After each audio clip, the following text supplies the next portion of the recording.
Hello children. So இன்றைக்கி topic வந்து ஏர் pressure. ஏர் ப்ரெஷர்னால் என்ன அப்படின்னு நீங்கள் பார்த்துட்டு இருந்தீங்கன்னா, ஏருக்கு ப்ரெஷர் இருக்குது அப்படின்றத நம்ம தெரிஞ்சுக்க போகிறோம். எப்படின்னா ஒரு ஸ்மால் எக்ஸ்பெரிமெண்ட் பண்ணி நம்ம தெரிஞ்சுக்க போகிறோம். இது வந்து நீங்கள் ஈஸியாக பண்ணலாம். ஃபர்ஸ்ட் வந்து நம்ம இந்த வீடியோ பார்க்கலாம், அதுக்கப்புறம் நீங்கள் இதை ட்ரை பண்ணி பாருங்கள். ஓகே. ஸோ நான் ஒரு டம்ளர், கிளாஸ் டம்ளர், அப்புறம் ஒரு ஸ்மால் பிளேட் எடுத்திருக்கேன், பிளாஸ்டிக் பிளேட். நான் இப்போ இந்த டம்ளர் வந்து தண்ணி ஃபில் பண்ணிட்டேன். அதுக்கப்புறமா அந்த பிளாஸ்டிக் பிளேட் வச்சு நான் அதை டைட்டாக ஹோல்ட் பண்ணிவிட்டு அப்சைட் டவுனாக நான் டர்ன் பண்ணிக்கிறேன். ஓகே. ஸோ இப்போ நான் என்ன பண்ண போகிறேன்னா, மேலே தான் அந்த டம்ளரை பிடிச்சிக்க போகிறேன். கையை எடுத்துட்டேன்.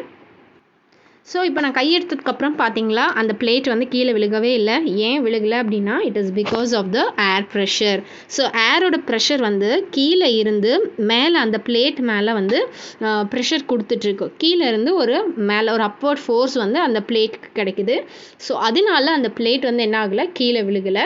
அண்ட் உங்களுக்கு தெரியும், இங்கே இவ்வளோ தண்ணி இருக்கு இல்லையா அந்த டம்ளரில். ஸோ இந்த தண்ணி வந்து அது ஒரு புஷ் கொடுத்தாலும் கூட, டவுன்வர்ட் புஷ் அந்த வாட்டருக்கு இருந்தாலும் கூட, அதை என்கவுண்டர் பண்ணுற அளவுக்கு இந்த கீழேருந்து இந்த பிளேட்க்கு கிடைக்கிற ஏரோட ப்ரெஷர் வந்து அதுக்கு ஓகேவாக இருக்குது, சரியாக இருக்குது. அதனால என்ன ஆகுதுன்னா, இந்த பிளேட் வந்து அந்த மேலே அந்த டம்ளர் கொடுக்குற டவுன்வர்ட் புஷ்ஷையும் தாங்கிக்கிட்டு அந்த டம்ளரோட stick பண்ணிகிட்ருக்கு.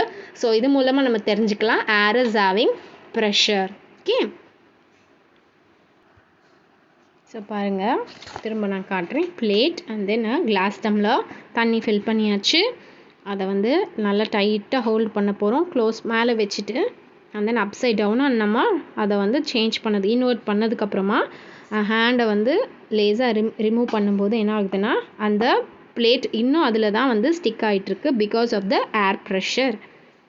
See, it won't fall down because of the air pressure.